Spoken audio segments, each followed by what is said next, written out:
Hey everybody, welcome back. This is Robert with the Stewmac custom LP build.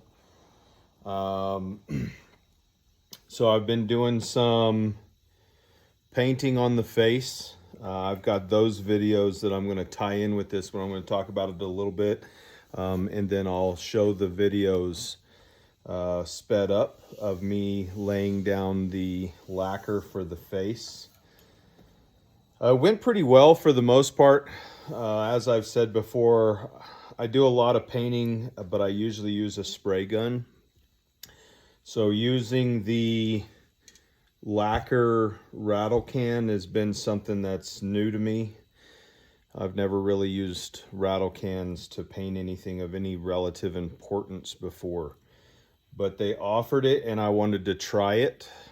And like I said before, I bought the LP Sunburst kit. So you notice I've done a few things a little bit different with this. I am a big fan of the traditional Les Paul Sunburst, but I'm doing things a little bit different. I debated it for a while on whether to do a traditional sunburst or whether to do it the way I've done it. I kind of made the decision last minute, because the LP Sunburst looks super bright to me, although it is anyway. But standing in front of it, it looked super bright.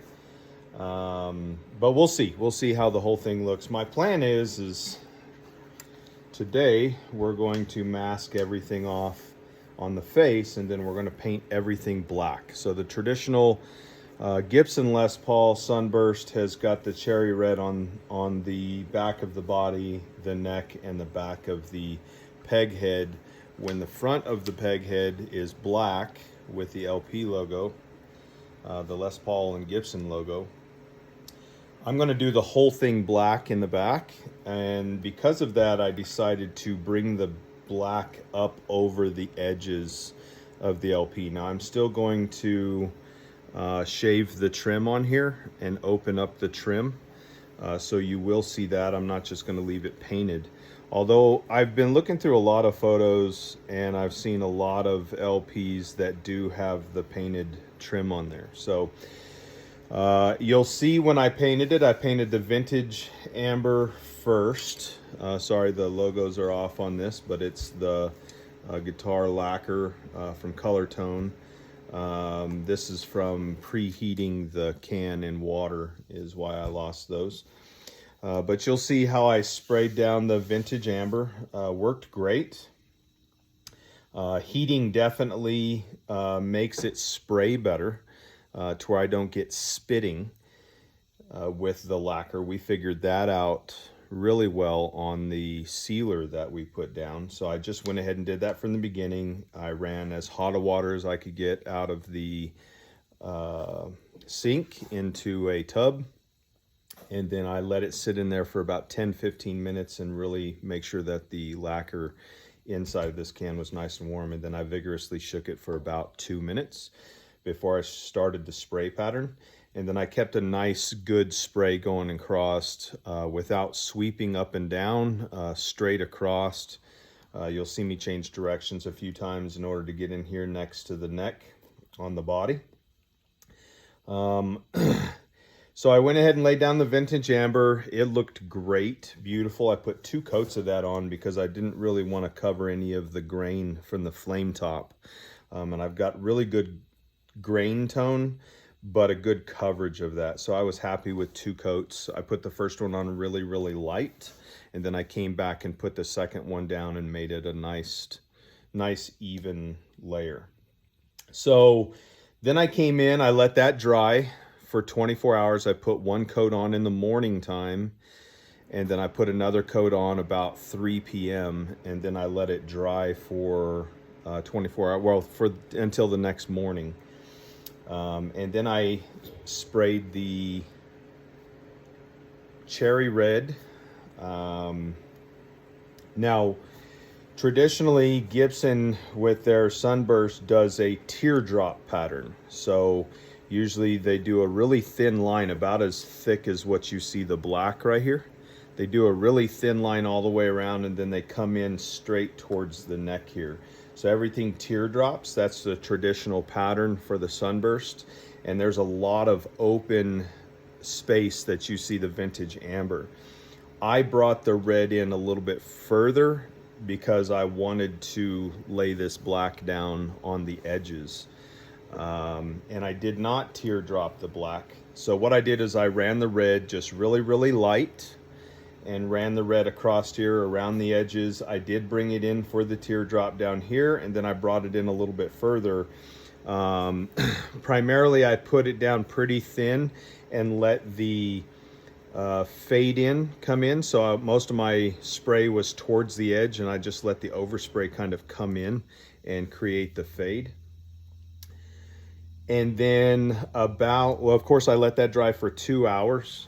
And then I came back and put a heavier coat all the way around the edges to really get a solid red on there. And it really gave me a beautiful fade on here.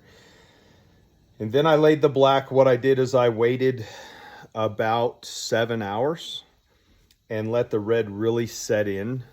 I know they say 24 hours between each color, but I let it dry for quite a while. And then I came back and just touched the edges in with black.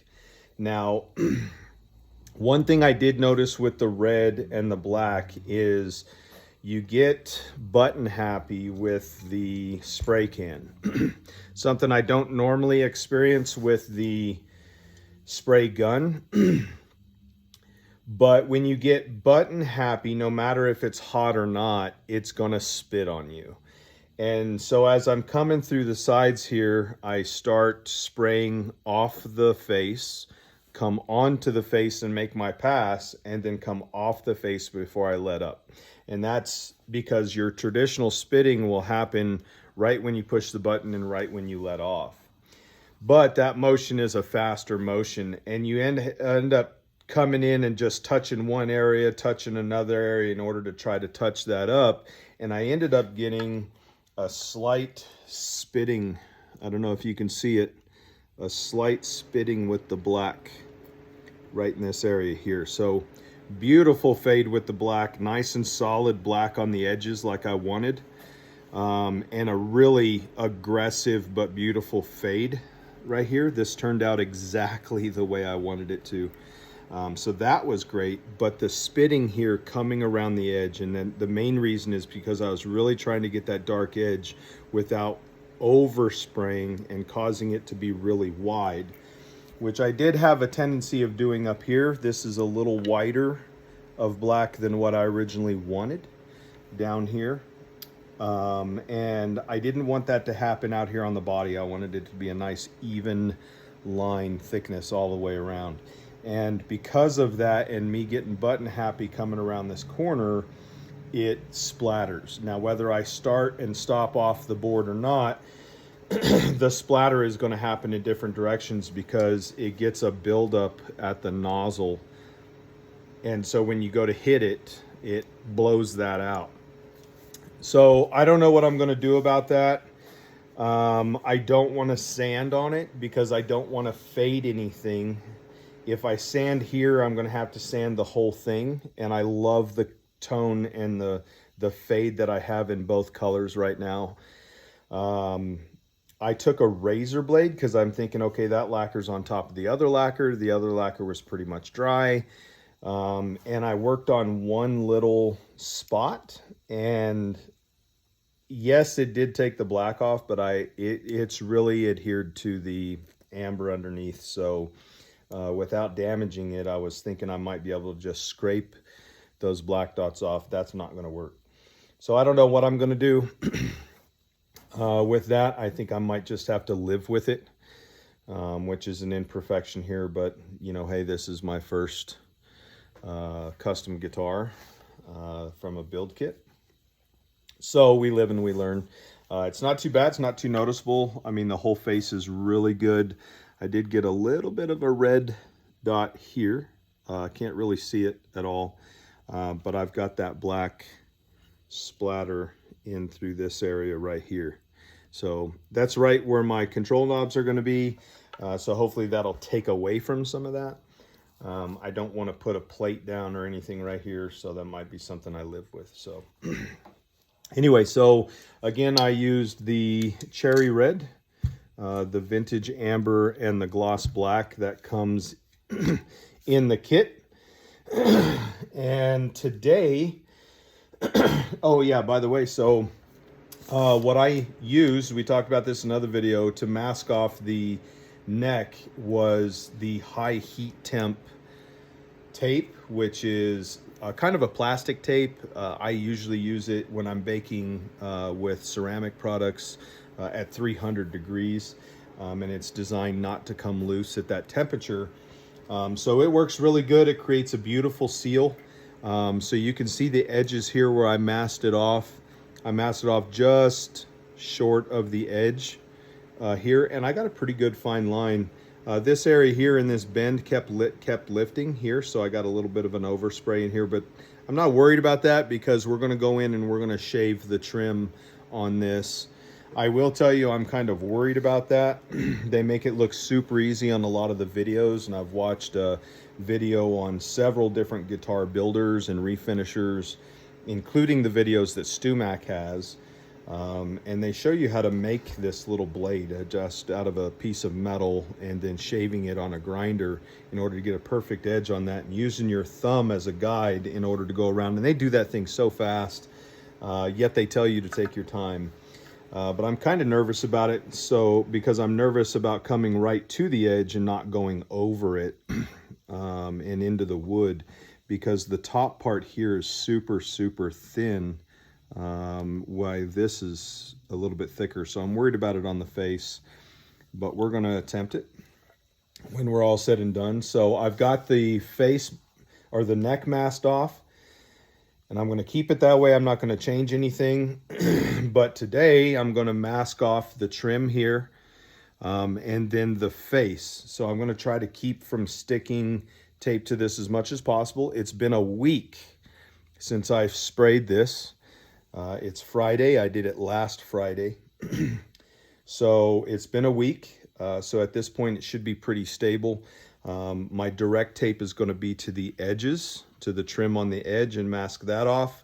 I'll roll it over, and then I'll tape paper down to the top, and I'll tape that down to the tape here, so I don't get a ton of stuff stuck to the face, so I don't chance anything peeling any of the current lacquer off. And then we're going to spray everything black today. So we'll probably put a couple coats on here. I'll probably do a pretty light coat, get in toward the edges, and then wait 2 hours and put another coat. I didn't think ahead. I've only got 1 can of black. I used very little doing this, but I think from the coverage that I've been doing, that I'm going to be able to get everything painted like I want to without ordering in another one, but we'll see. Another thing I noticed is coming in here on the edge and doing this, what I experienced already having the neck set into the body that you won't get if you paint the body first, is that air has a hard time getting into these little cracks on the edges between the neck and the body. This side over here seemed to do really well, but that's also another reason why I got kind of heavy coming here, is because I was trying to come in at an angle and get into that joint right there. I did not want to do that and get heavy black over here, so you can see that there's actually a little red line going down to where when the air hits, it just kind of pushes itself back out of that little crease. So I've got a kind of a stop to my black and a dead red area right in through here. I think it'll still look okay. Again, this is my first one, and we live and learn, right? So, alrighty. So today we're going to mask everything off, and then I'm going to paint everything. So I'll see you in just a few minutes. I'll show the videos of me painting this and then painting the rest of the guitar. Cool. Hey everybody, thanks for watching this video in Chaos Garage. Hit like, share, and subscribe if you guys liked it. And as always, please be kind in the comments. Until next time.